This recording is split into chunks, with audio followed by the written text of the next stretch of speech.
ask Connie Johnson or Gwen, what does this law and order state mean? Because it sounds like I'm trying to understand when you say law and order state. Because what Torrie told me, they was trying to make an example out of him, from him coming from California to, from him coming from LA to Oklahoma. And they was trying to make an example like, you gangbangers coming over here to Oklahoma and we're going to get you. And so you'll know not to come to Oklahoma and do anything.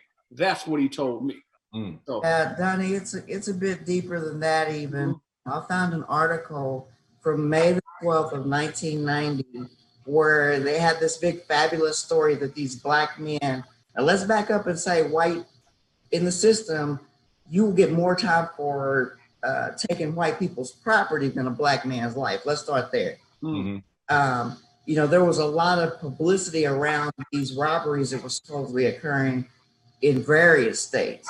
So, they use kind of that platform in the sentencing piece to justify that kind of sentence. And we don't have, like in California, you guys have a sentencing range.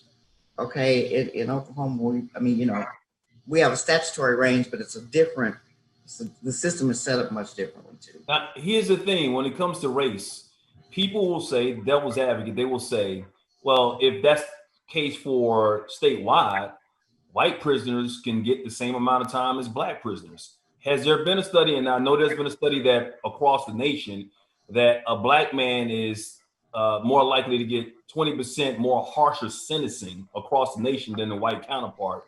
Is that the same for Oklahoma?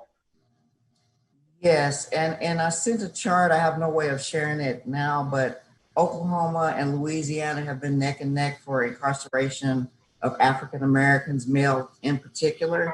But you got to realize in Louisiana, African Americans are 36% versus Oklahoma, adult age African Americans are like 8%, but make up, more than 50% of the prison population. And again, I think that is because so many men like Torrie are stuck from having been in 20, 30, 40 years. Jurors are more savvy now. Like they watch Law and Order or whatever, these crime shows and court shows. And there's no way in today's society, racism notwithstanding, that Torrie would have been convicted. The point is now we can't get him out because he's been in for so long. That's what I don't understand. This man is like there was no one hurt during the heist, right? I want to understand. No. First of all, there's no evidence that put him at the scene, all right? Just somebody's hearsay. He's been in jail for 30 years now, over 30 years. 31. 510 years. And then I also heard that the DA admitted that they think they got the wrong guy. Did I read that? That's Glenn Simmons. That's Glenn Simmons' case. Oh, Glenn Simmons. Okay. So, but when you talk about that, but he's also up for parole soon. So yes. Later this month, what are the chances that he is likely to get parole? How do you like his chances?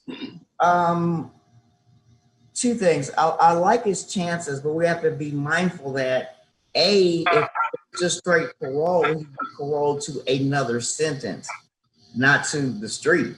Wow. So we still need to reopen the case on the federal level. No one has ever reviewed the merits of this case. No court has ever, he's made 3 challenges. Aside from the Oklahoma court, the federal courts barred his petitions 2 times based on time limitation, not on lack of innocence or the first the state's failure to prove guilt.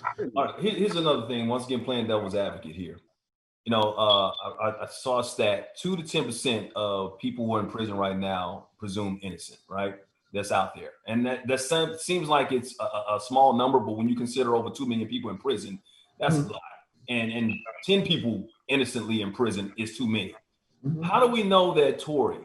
Once again, we know he was in LA or California, whatnot. Mm-hmm. How do we know that he's actually innocent in this situation? What do we know? How do you make that case there? At this point, my argument would be that he's been in so long, even if he did what they said he did, he's done more time than anybody else sentenced in Oklahoma that even admitted to the crime. and again, that's again what we'll get into. The longer people stay in, it's like quicksand. You're arguing. People perceive appeals to be reviews of the evidence, and it's not. It's a whole lot of procedural stuff that's involved.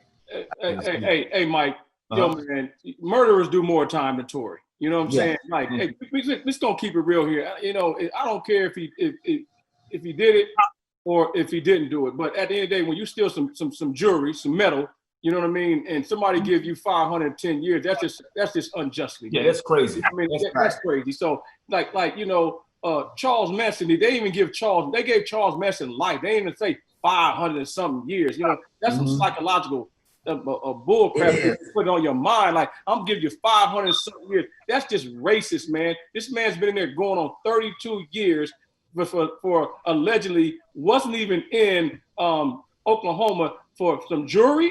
Come on, man. You know, murderers get more time in that. And then he told me today, he said when he goes to the parole board, they give him 2 minutes to talk. How can you tell? How can you tell the parole board how you're feeling in it with 2 minutes? And then he says, once his 2 minutes is up, they try to rush him out of there. Listen, OJ had more time. OJ stayed in the parole board for hours. I seen Charles Manson go up for parole and stay in there for 2-3 hours. And they give my man 2 minutes? Come on, let's man. be clear. The first time that he goes up next month is what's called a jacket review, so they won't see him. Period. It'll be me. And that's the thing about it. When you're on the parole hearing, a lot of times they want to hear, you know, how it is on the parole. And I've seen enough Law and Order myself. Hey, will you admit that you've done this crime? Are you sorry? Will he say, for the sake of actually trying to get out? Is there a possibility he'll actually admit or say that he did the crime in order to get out? What's his stance on how guilty or innocent he is? Let me say this, man. My man's a stand-up guy. He's not going to admit to nothing he did not do, because if that's the case, he would have been out. You know what I'm saying? He's not going to admit it because he didn't do it. You know what I'm saying? He wasn't there. He was in the state of California. You know what I mean? I like for Ms. Johnson to speak on this because she knows the legislation and laws out there. I want to know, what do you think, Ms. Johnson?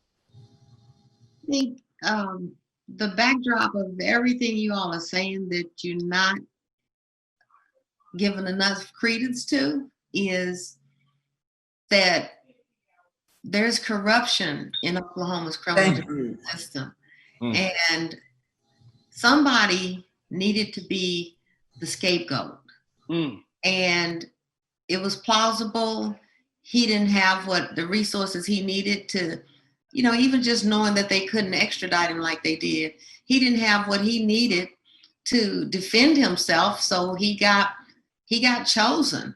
And it, like Gwen is saying, it's amazing that, because I remember the robbery. It's amazing that you can't find any real reference to it now. You know, that was an inside job, is what I always felt, because you know, I didn't realize that this was the case, that he was the one who had been charged with that. But yeah, I remember when that robbery happened. So never forget the backdrop of racism and corruption in Oklahoma. The first bill ever passed here was the Jim Crow law. It is foundational.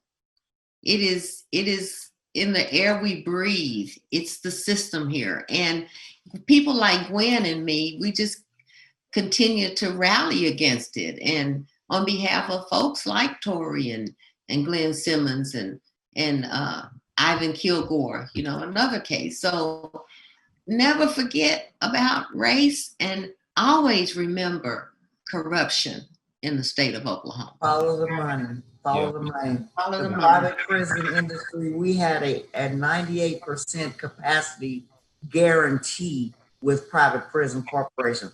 I took them to federal court over that just a few years ago. But I mean, there are so many tentacles that it's a generational exploitation and commodification of Black people. Now, when you get down to the private prisons, everybody's Black folks then. And that